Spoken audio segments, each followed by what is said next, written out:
ये है जी कोलम बीच। ट्रिवेंड्रम से ये कोई 15 किलोमीटर है और यहाँ पर लोग नहा रहे हैं इस वक्त। शाम के लगभग 4 बजने वाले हैं। तो यहाँ पर ये है, इसका नज़ारा है।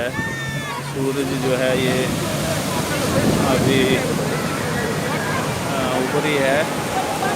आप देखें यहाँ पर इसका, यहाँ पर ये बच्चे भी आगे हैं, नहा रहे हैं, आगे दूर तक जा रहे हैं क्योंकि अब बच्चे हैं वो बच्चे तो रिस्क लेते ही हैं, इसमें बड़े भी नहा रहे हैं।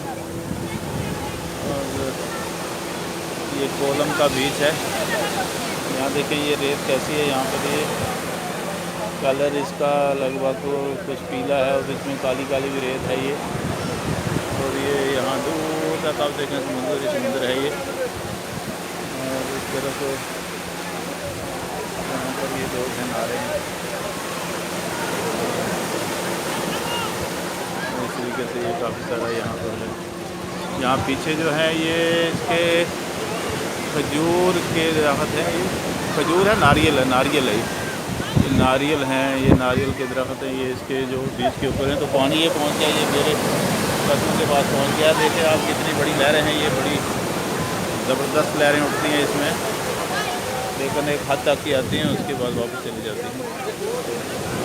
पूरा समुंदर है, यहाँ दूर दूर तक फैला हुआ है। यहाँ आगे कितना दूर है ये तो अंदाज़ा लगाना मुश्किल है, लेकिन यहाँ ये मगरिब की जानब पूरा ये समुंदर ने ये घिरा हुआ है इलाका पूरा जितना है। ये देखिए ये लहर आती है यहाँ से, यहाँ तक आती है, उसके बाद यहाँ फिर वापस चली जाती है।